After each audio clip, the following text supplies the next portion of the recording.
Shalom, everybody, and welcome for a brand new series here at Ovadiah International.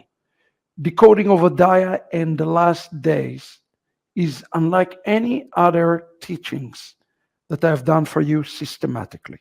As you know, recently I've written to you this book, The Fall of Edom. This is a significant book that now made its way to English, Spanish, French, and now soon in Korean and many other languages. The first book in the series has been The New Hamas.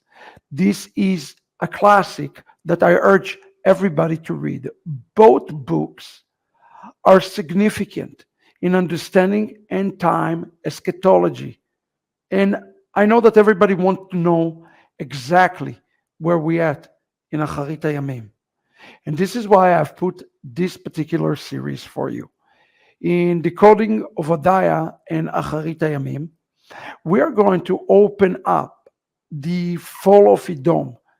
And we're going to go through the prophet Ovadiah, verse by verse.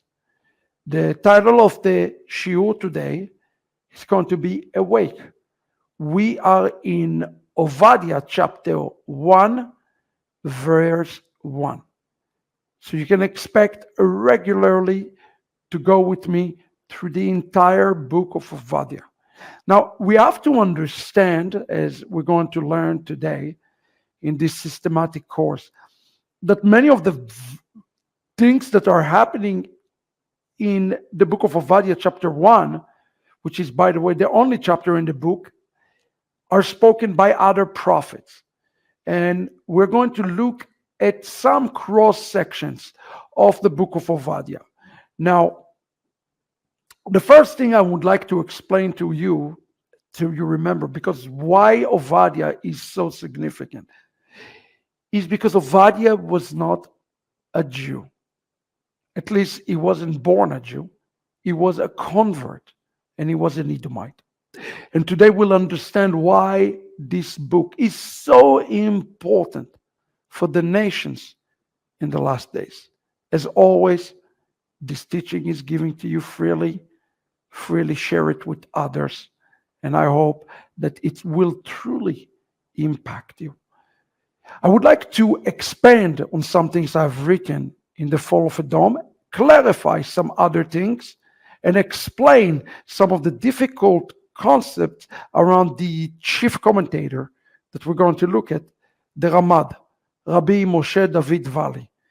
His full commentary is found in the book, The Fall of Edom.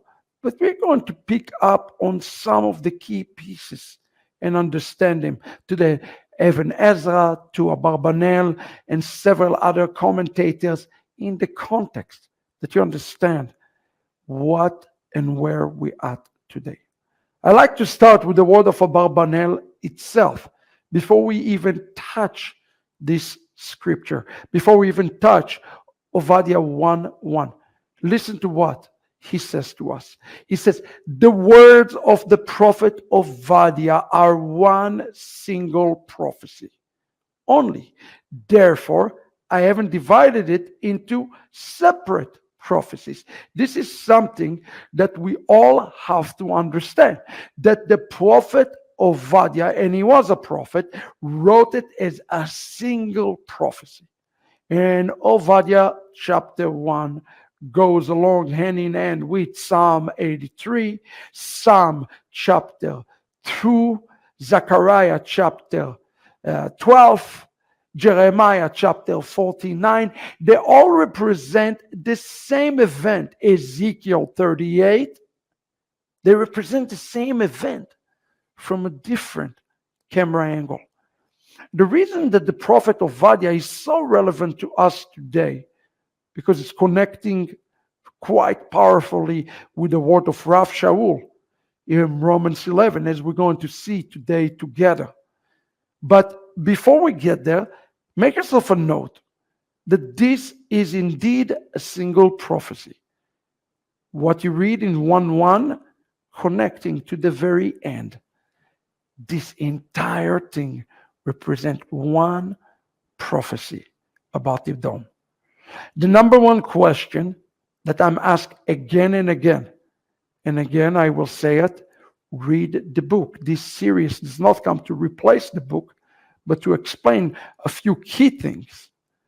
But the number one question that I have been asked is, who is Edom? Is Edom a nation? Is Edom a spirit? Is Edom a coalition of nations? We're going to understand it today as we dive into the fall of Edom. But the first question we have to ask, why in the Hebrew Tanakh we would have a book that is written by a convert? Why it is so significant? Listen to what the Ramad tells us in his commentary on Ovadiah 1:1. He states, it is well known that Ovadiah was an Edomite convert, which is why his prophecy pertains to the fall of the nations. The Ramad explained that the reason that it was given to Ovadiah can be understood by the Talmudic expression, and if you want to make a note and reference for further studies, it's in Sanhedrin 39b, which states, then from within the forest you will take the axe that will cut down the entire forest. The term nations literally means here Gentiles. I want you to listen again and understand this expression that is used from the Ramad, that within the forest you will take the axe. The axe here represents the prophecy.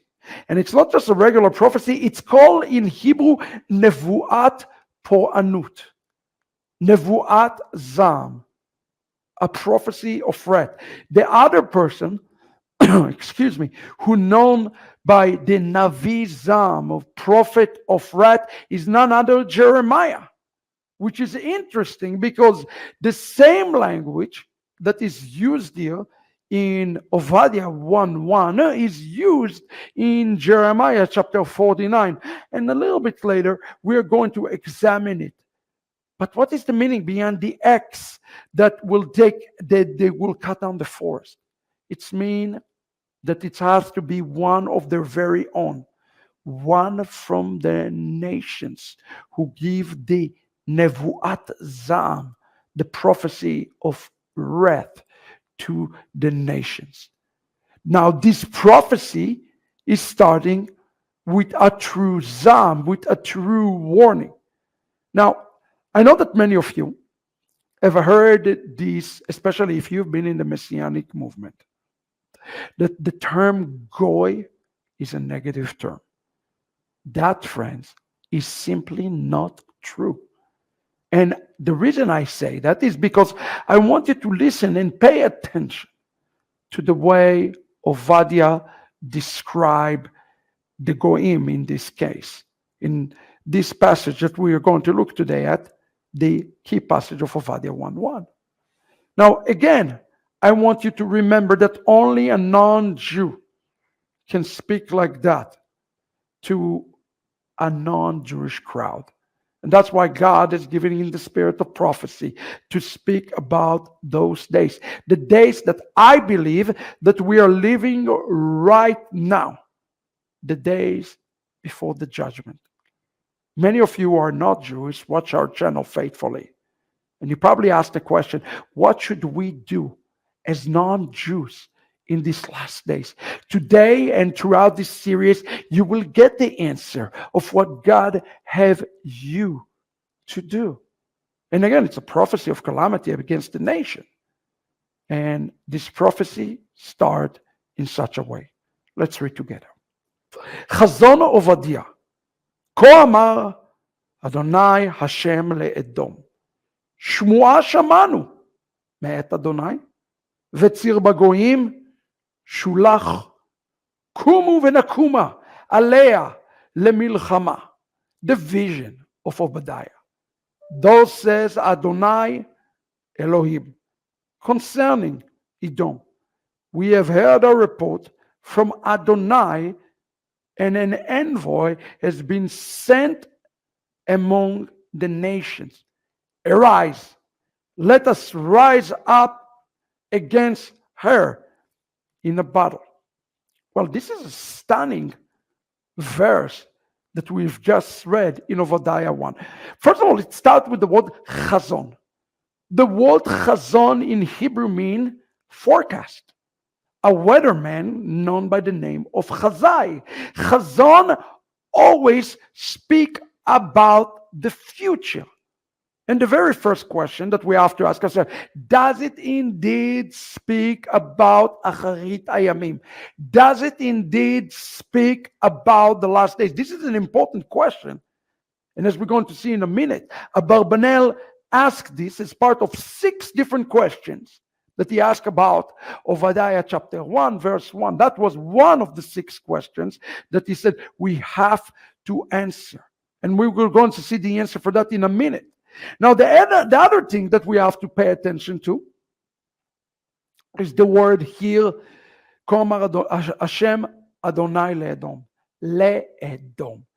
This is a prophecy to Edom. And the question here, who is Edom? What Edom represent?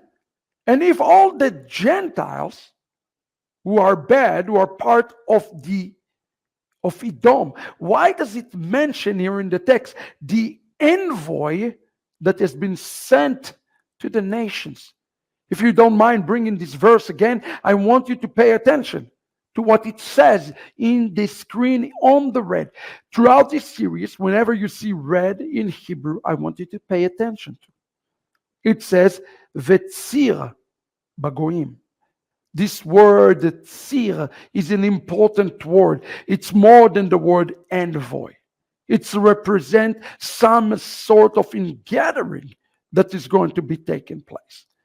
Now, this particular group have a task, and he says to them, rise up against her in battle.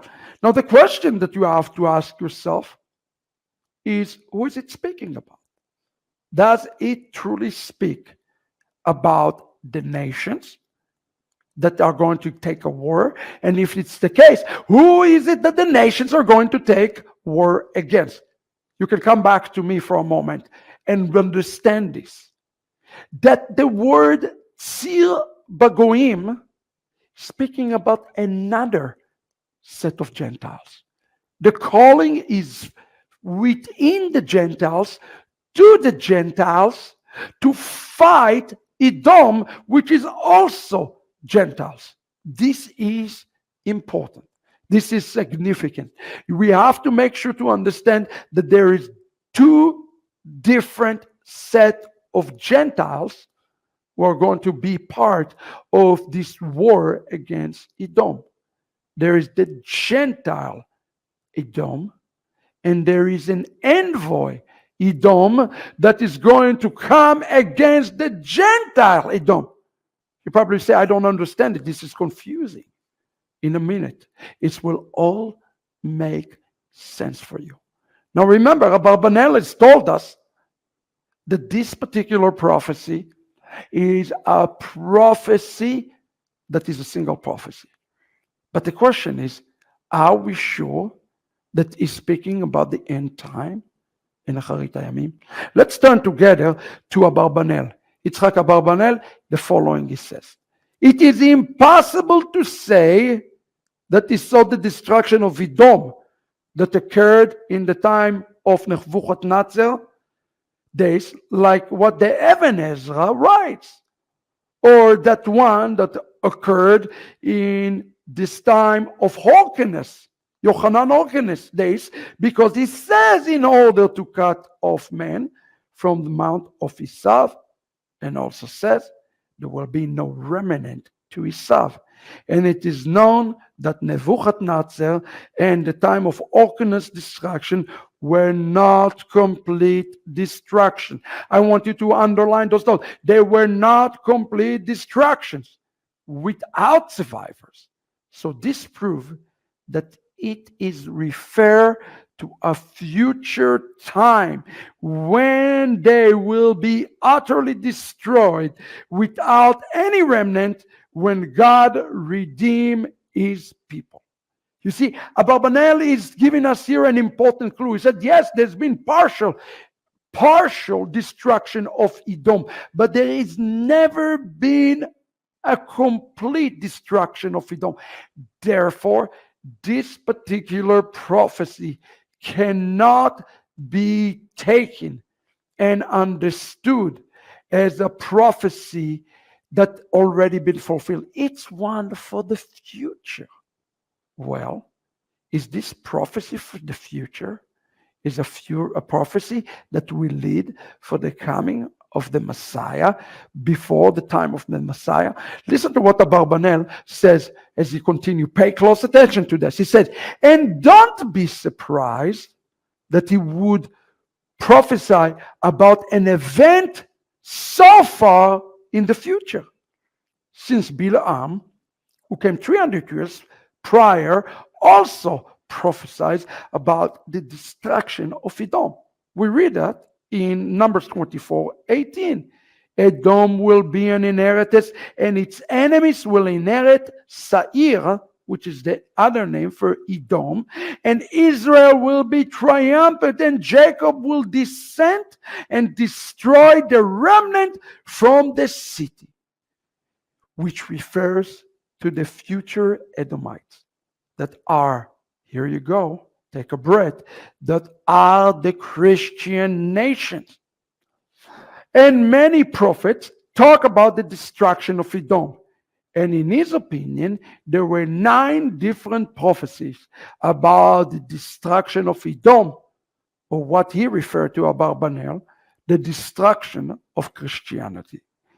It's been given by Bilam, Ovadiah, Isaiah, Yoel, Amos, Yirmiyahu, Ezekiel, Malachi, David HaMelech in his Sefer Tehillim, and David HaMelech who lived in between Bilam and Ovadiah.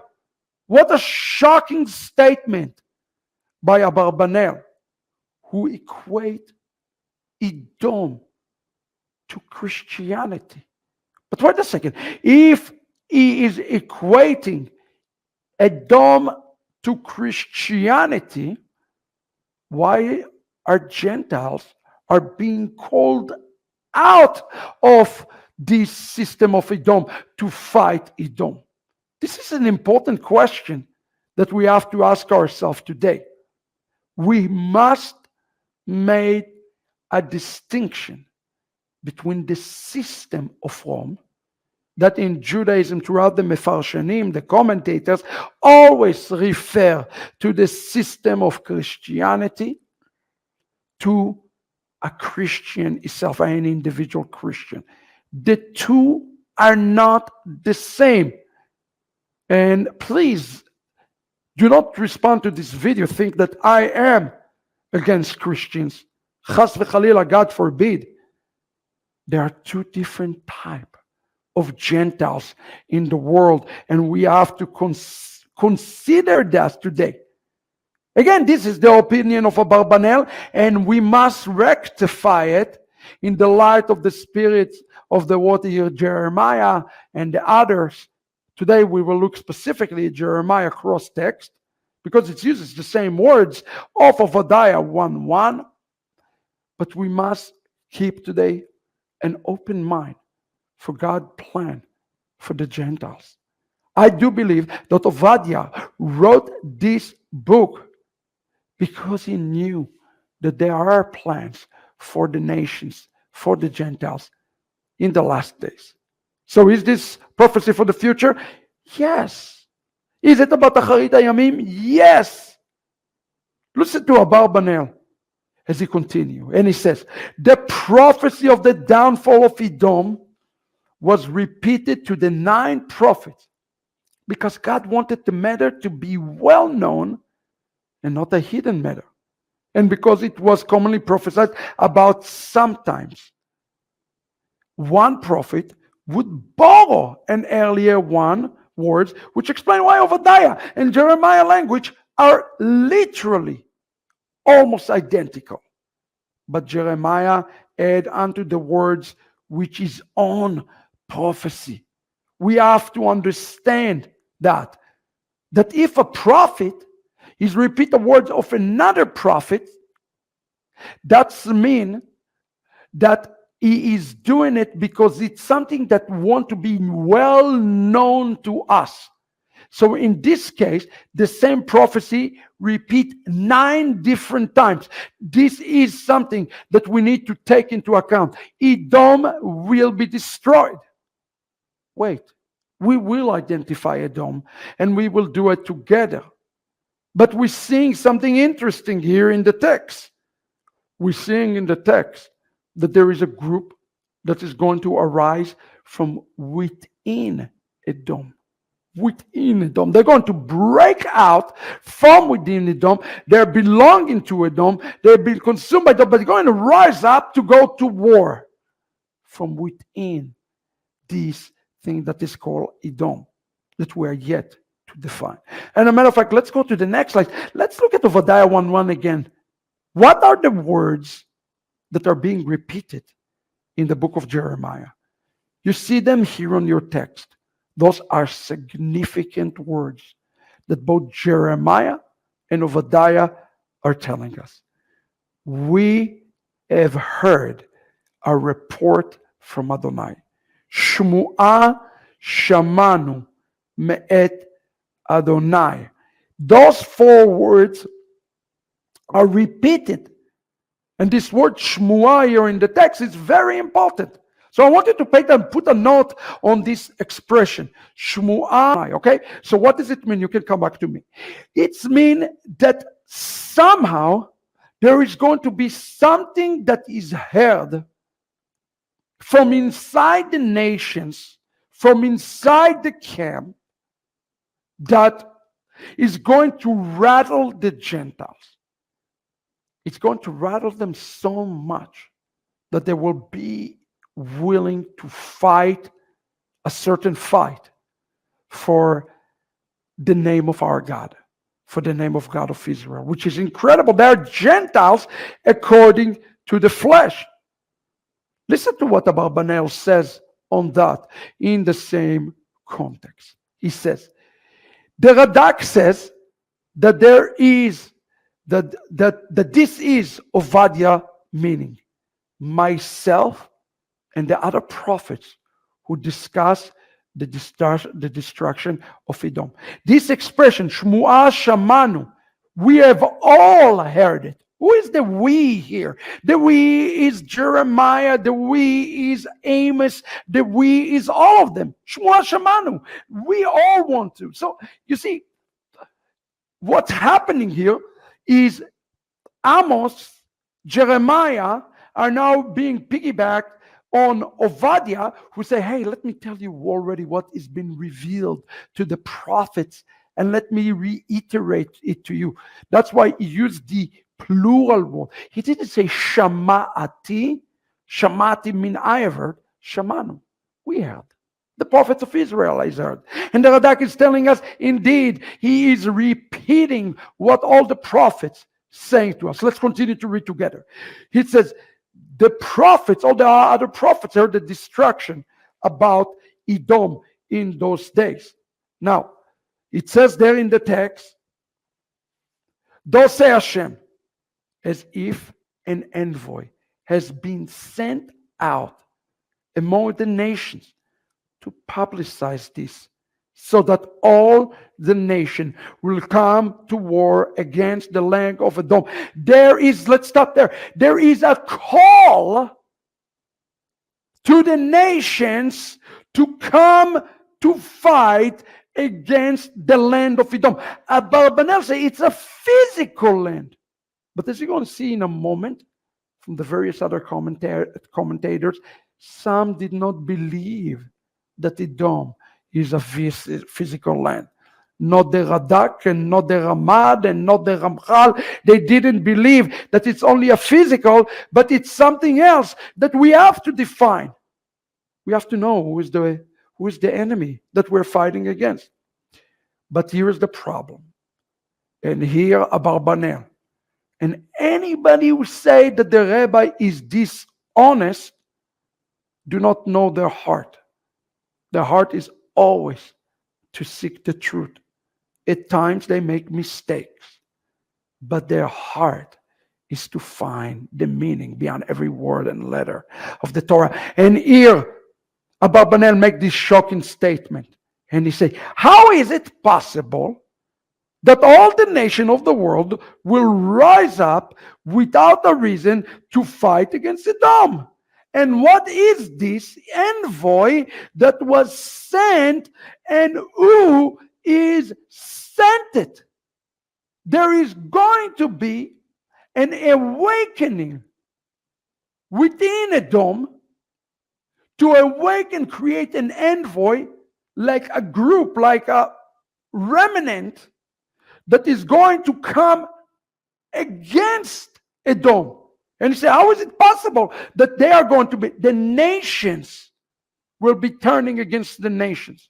You know, in Matthew chapter 24, Yeshua spoke about it, that nations will turn against nations. We see that in Sanhedrin 97.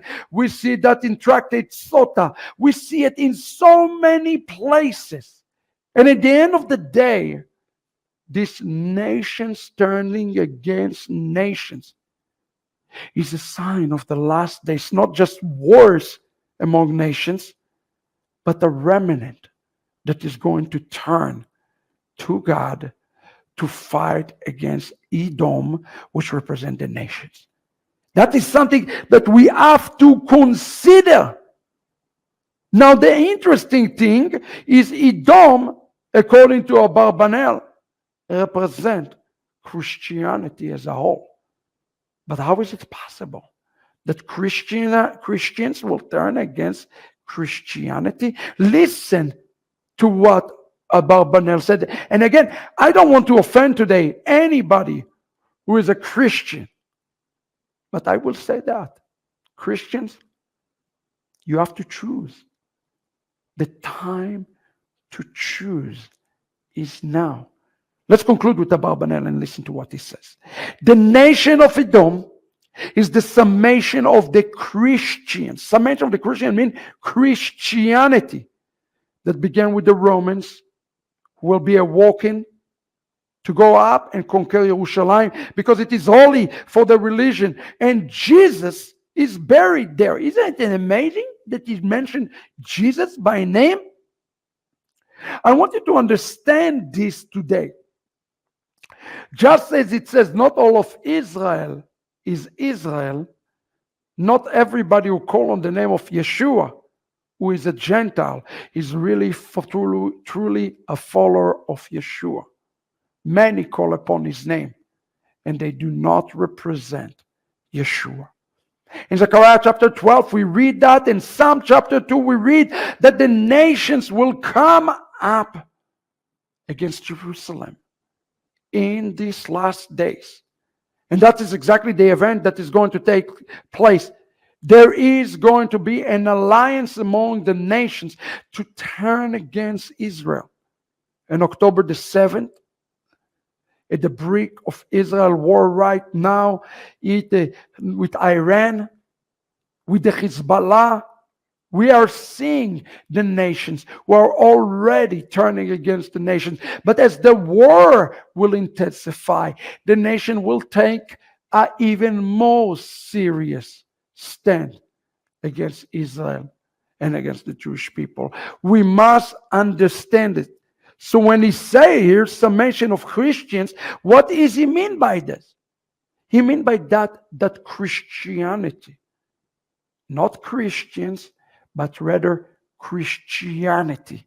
What symbolizes Christianity? Maybe Catholicism. I don't want to speculate, but the system that is called Christianity will side up with the enemies of Israel. And we say chas v'chalila, God forbid, may it's never happen. It's already happening when we divide the land. And many Christian nations, many Christians are standing in the side and standing on the sidelines in this conflict. You see, even Christianity as a whole will turn against Israel.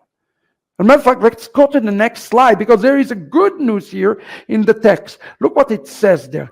It says, I have received tidings from God, And here it says in Hebrew, Vetzir bagoim shaluach itkabtzu.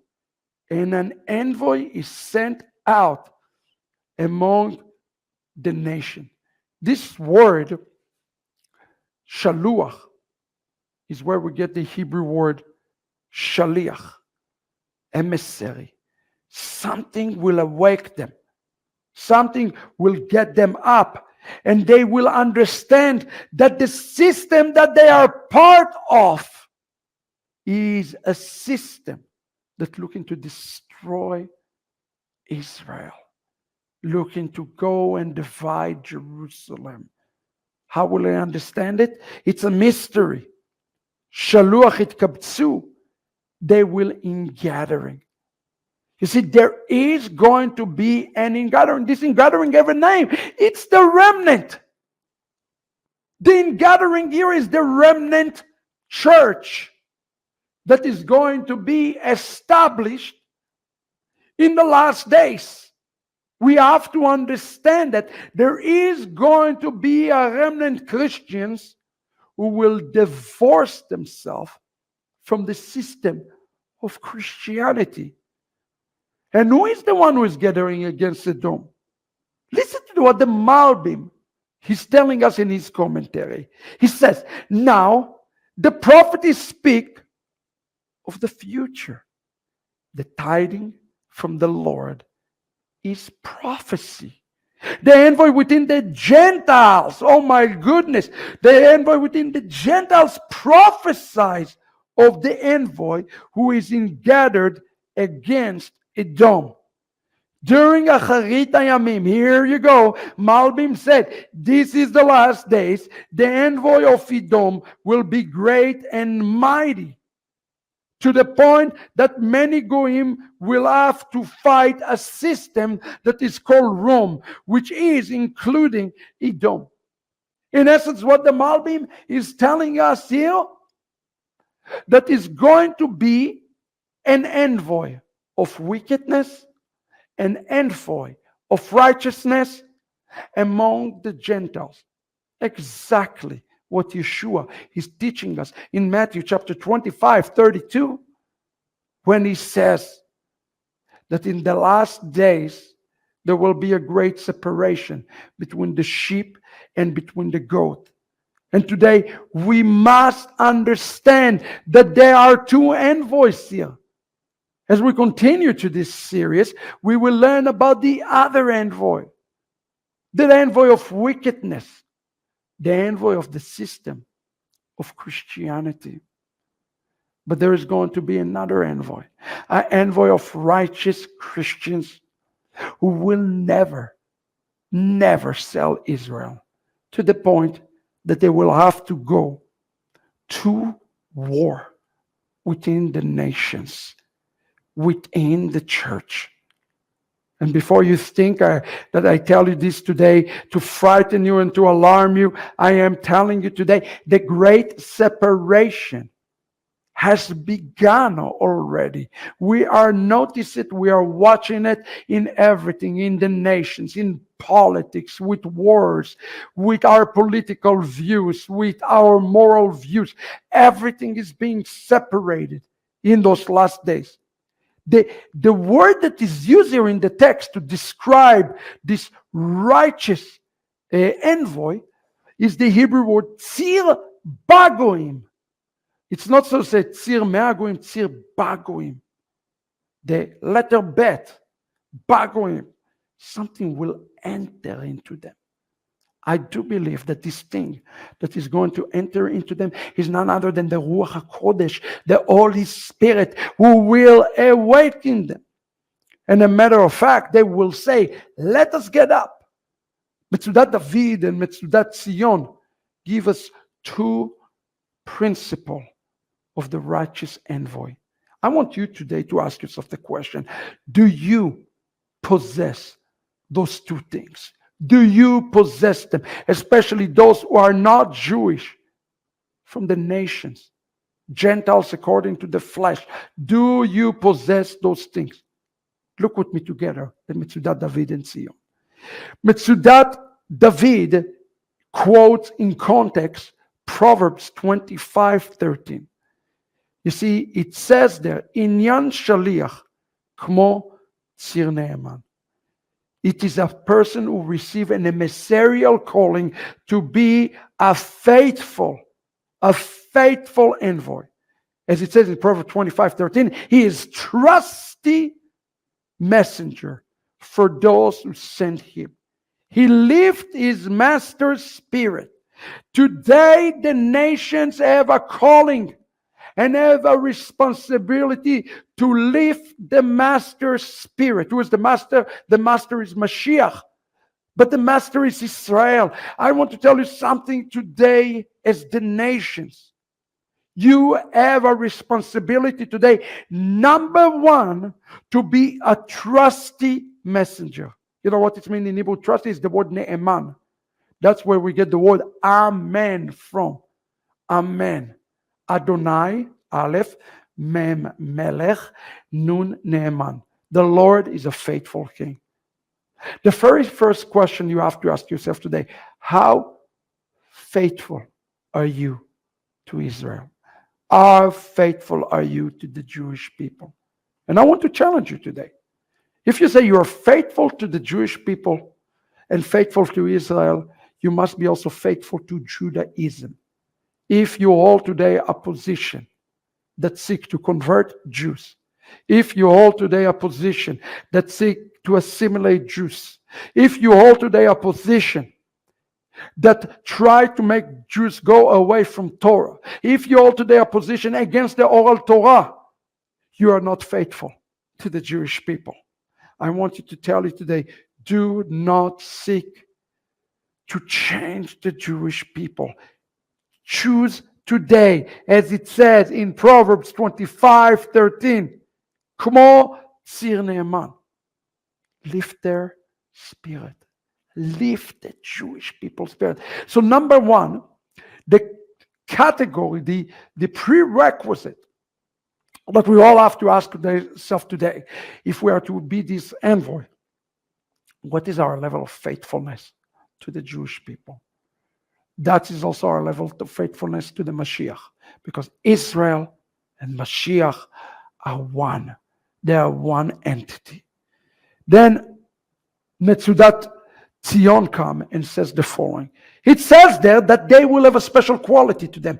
It says, Vekumu, hu inyan lashon ziruz. The word kumu is a language of hastening. Brothers and sisters, I want to tell you that in the simplest way so that you will understand what I am telling you today. You have one calling. And your calling today is not to be complacent. If you want to be this envoy right now and you see what's happening to the world, don't go to their own affair. Yeshua says in the parable of Matthew chapter 22, when they received the invitation, they all went to their own affair, their own business. Don't do that. Be about the business of Israel. Be about the business of the Jewish people. And ultimately, be about the business of King Mashiach. This word kumu, it means that we have to move fast. We have to build Torah Center, Batei Midrash. We have to support Jewish causes. We have to stand for the land. We have to stand for Jerusalem. And we have to do it as this is the only cause in our life in the days ahead. Make it your cause today in those days ahead, and you will be faithful. And don't do it in order to convert the Jewish people.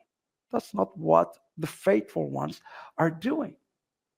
Steinsaltz, may his memory be blessed, explain it in such beauty and such a simplicity. And he simply says, messengers have already been sent to the head of the nations in secret or openly, saying, and I hope that you will write those words. This is the commission today of the Gentiles. Gather yourself against Edom. Come against it, against Edom, and arise to war against Edom. This is our calling today, brothers and sisters, to gather ourselves. If we are to be called the remnant that is coming out of the system of Christianity, although we can be Christians according to the flesh, Gentiles according to the flesh. Some people think Gentile is a bad term. But look at the Gentiles here. They're going to war. They're going to war for Israel. You don't have to prove your DNA. You don't have to prove your Jewishness. It's foolishness. God can use you today if you can be a loyal envoy in this last day who is never complacent. But we do today have to gather ourselves closer to the house of Israel, closer to the Jewish people, wake ourselves up and come against it, Edom, and get ready to the war. And war does not have to be a physical war. I don't believe that this text is speaking about a physical war, but rather against a spiritual war. In the book of the fall of Edom, I wrote the following for all of you to take to heart today. This is a difficult message, especially for non-Jews to hear today, but you must hear it. Here is what I wrote in the fall of Edom. The notion that all of Christianity represents Edom is difficult to digest. It's difficult to accept. And it can be very upsetting to so many Christians worldwide who love the God of Israel. As we will see in a moment, the Ramad speak of two different distinct Gentiles and two different churches, the apostate church and the grafted in nations. We must distinguish ourselves between the two groups. This is the key that we have to understand today. There is a separation, not just in the house of Israel. When Yeshua spoke in Matthew 25:32 of the sheep and the goats, I don't believe he just spoke about the Jews or about the Gentiles. I think he spoke about the entire world. This is going to be a separation of all of humanity. So if you're Christian, hey, you don't need to run and call yourself a Jew to fulfill this role of being the great envoy. But what you have to do is the things I discussed a few minutes ago. There is a distinguishing, there is a separation that is taking place. So Ovadiah the prophet and say it through the Holy Spirit. The question is, who is the one who notified? I do believe that this is the job that we, Jewish followers of Yeshua, have to do today. Help us. I also believe that this is something that Jewish people, if they're not too proud, like many in our Orthodox circles, they need to call to the heavens, and they also need to open the doors toward the non-Jews and say, help us. Fight with us. I do believe that this is a role of every Jew to do that today. And that's what we do. That's why I write the books like The Fall of Edom for you. To know that number one, we need your help. Number two, you need to choose a side while we have time. In The Fall of Edom, I wrote the following. Listen carefully. The Abarbanel was partially correct, just in part he was correct in his interpretation about Rome, as Edom represents the system of Rome closely aligned with Christianity. Yet the prophet clearly states that out of the system of Rome a remnant will come out to fight with Jacob shoulder to shoulder. Zephaniah chapter 3. In other words, there will be a remnant of Christians who fight against Rome and the spirit of Edom. How can Christians fight against Christianity? It is because the two are not the same. I want to say to all my Christians, brothers and sisters, who are today faithful envoy and seeking to learn, seeking to grow, not to seek to convert the Jews, but really seeking today to support the Jewish people. support the Messiah, support them at all costs. I'm asking you today to take it to heart. If you're not Jewish, separate yourself from the system of Christianity. This is your wake-up call. Look at the great fallout throughout Christianity in these last days. The fallout of leaders, the fallout of churches. Get away from the system. You can call yourself a Christian. There is nothing wrong with that, as long that you take upon yourself the rules of becoming this faithful envoy, Tzir Bagoyim. Although the Abarbanel understood that this speak about the physical place of Rome, the system of Christianity, the Radakam, and I do believe that both are correct. Both interpretations are correct. There is absolutely no problem in accepting both interpretations. But remember, they're getting up to a fight, to a war. The question against who? We already answered it. It's against Edom. But who is Edom? Listen to what the Radak is telling us about Edom. He says in a quote, Edom is not a region or a country, but rather represent a spiritual force. I want you to read it with me again. A spiritual force that has Satan himself control. This is something that we have to understand. As Satan himself control it. Edom is not just a physical gathering of nation. It is, but it's something much more sinister, something much more serious that is standing behind it. It's a system that controlled by Satan. Does that mean that Christianity, I'm not talking about Christians, I'm talking about Christianity system controlled by Satan? I want to tell you something, that even the elect are going to be deceived in those last days. Don't put anything beyond Satan in those last days. Now we start to understand the purpose behind the prophecy of Ovadiah. In the book, The Fall of Edom, chapter 1, verse 1, I wrote the following. Again, it's a system that's controlled by Satan. The Radak is correct. Listen to what I wrote in The Fall of Edom. The entire purpose of the book of Ovadiah is to awaken. I want you to write it down. Is to awaken the remnant from within Edom to return and fight Edom with Israel and the Mashiach. The prophet understood that the remnant of Edom returning to Jacob was a new foundation to help win the final battle with the house of Israel.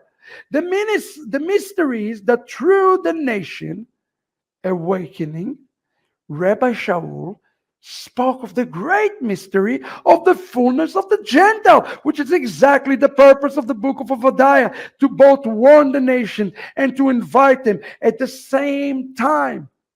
This is important that we see that and understand it. What Ovadiah is prophesied here when it says get up and fight, is speaking about what Paul called the fullness of the Gentiles. This is the fullness of the Gentile, which is the purpose. He prophesies of the words of Apostle Paul, of Rav Shaul. Very soon, my new book, The Jewish DNA of Romans 11, will be out, and you'll be able to read about this. Paul does not make up this out of nowhere. This is what Ovadiah is calling for. The awakening of the nations to fight against the demonic nations that will infect the entire world. The infection is great. We already see it among ourselves. Therefore, I write 2 slides forward. Today, every Christian must question which Jesus are they associated with. It's simple. The Jesus of Rome, Edom, or the Yeshua of Jacob? This question will be the most important question that a non-Jew will have to ask themselves in the last day. Who am I aligned with? The word that you have to ask yourself today, who are you aligned with? The prophet Ovadiah is telling us it's all about alignment. We either align with Jacob or we're going to be aligned with Rome, with the system of Rome. We either align with Rome or we align with Yerushalayim. And before you jump up and down and say, oh, of course it's Jerusalem. But then you take upon yourself an anti-Jewish view. You reject the oral Torah. You reject the tradition of Israel. If you do those things and you reject Judaism, you align yourself with Rome. I'm telling all of you, come to our yeshiva, like Yeshivat Shuvu. Come and learn. You see, in Zechariah chapter 8, 23, we read about 10 Gentiles who will grab the tzitzit of the Jew. Who do you think the 10 Gentiles are? Those 10 Gentiles are the envoy that we are reading about here in the text, which is absolutely amazing. I bet most of you have not connected the dot of that, but that is exactly what it is. It's an envoy of Gentiles who are learning how to fight Hasatan by grabbing to the Jew, learning Torah, learning mitzvot, and through doing all of those things, while remaining Gentiles according to the flesh, they are becoming the deciding factor in winning the battle of these last days. Are you hearing what I'm telling you today? Every Christian has the potential to be this great envoy, but only few will become this remnant. Now remember what the text says. The text says that there will be tzir bagoyim. Tzir bagoyim is an important envoy among the nation. But there is a linguistic clue here in the text. Some people watching me right now believe in pre-trib rapture. Let me destroy this entire silly theological view. Remember what it says in the text. It says there will be tzir bagoim. The word tzir does not just mean envoy. There's another meaning of the word tzir that you must consider the time that those Gentiles are being raised up. The time that those Gentiles becoming the secret force that come and fight and ultimately help us to fight and win the war against Satan himself. Listen what the Ramad said as I wrote this, translated him straight from the fall of Edom to the fall of Edom. He says, the word envoy or tzir is the same word for labor contraction or labor pain or birth pain, meaning deep anguish. And it's also related to the birth pangs of the coming of the Messiah. Incredible. The punishment are in the birth pangs. The prophet states, Kumu venakuma, arise and let us rise. As the two words repeat themselves to describe the double judgment that will come upon Edom. The judgment on the earth and the judgment of the Sarim in the heavenly court. It states in Yirmiyahu, in Isaiah 24:21, in that day God will punish the hosts of heaven and the king of the earth. I don't know how much time I spent in explaining Isaiah 24:21, one of the most amazing verses. Understand this. Read the new Hamas. I explain it to you. It says here in the text, Kumu venakuma, the word, arise, arise. Speaking about the two judgments that are going to be taking place. But listen to this. When is the rising taking place of the nations? Look with me in the next slide for a moment. It says tzir bagoim. Tzir in Hebrew comes from the Hebrew word tzara.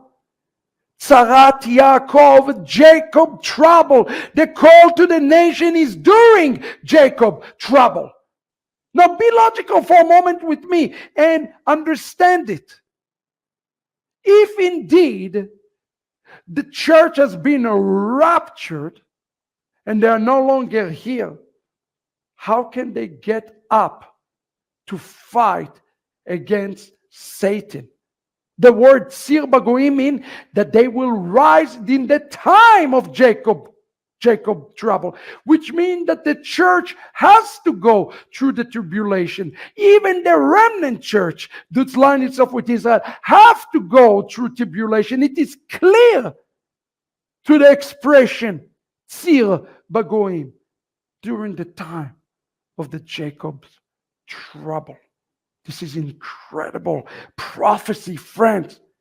And they say here in Hebrew, Kumu Venakuma, which tell us exactly who is behind all of this. You remember what Radak says? Radak says that the judgment will come upon the Sarim in the heaven and the nation on the earth. They are both together. A system and a master prince who control the system. What is his name? Look at the Hebrew of the word Kumu Venakuma. In Hebrew, the word Kumu have the value of 152, and the word Nakuma is 277. If you total them, you get the value of 359, which is the name of Satan. Satan is the ultimate impersonator of Edom and Esav. If you want to understand who we wrestle against right now, is Satan himself. The nations that are right now roaming and harassing Israel are just the messengers. They are delivery boys of Satan himself. Today we need everybody. And we need more than anything else, the envoy of Gentiles to come and help Israel to fight this spiritual war. The Radak himself concludes and he says, the Gentile will tell each other about Edom. We have heard from God, as they will tell Goy to Goy, nation to nation. Let us go to war. How do we go to war today? We go to war by Torah. We learn Torah. We practice Torah. Because in the last days, Yeshua himself said that lawlessness will explode. Why? Because Satan is behind it. We have to go to a spiritual offensive war today against Satan. And I mean, take no prisoner. When I mean go to war, I mean go to war. Fight it. With our holiness, with our kedusha, we are good gidid, with our mitzvot, we are Torah practice, by loving our neighbors ourselves, learning Torah and practicing it. The envoy is ready to learn Torah today, to fight Satan himself.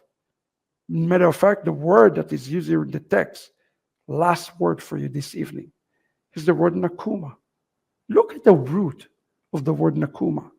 Remove the vav, which is a sword, and you have the word nekama, which is revenge. They say, let us arise to revenge.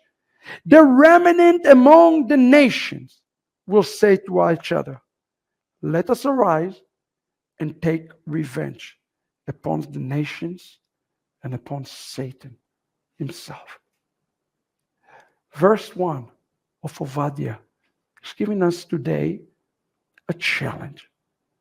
Are you really ready to take revenge against Satan for the sake of Israel? Israel cannot win without this envoy. That is the mystery of the gospel. That's why Paul says that the fullness of the Gentiles have to come before the fullness of the Jews.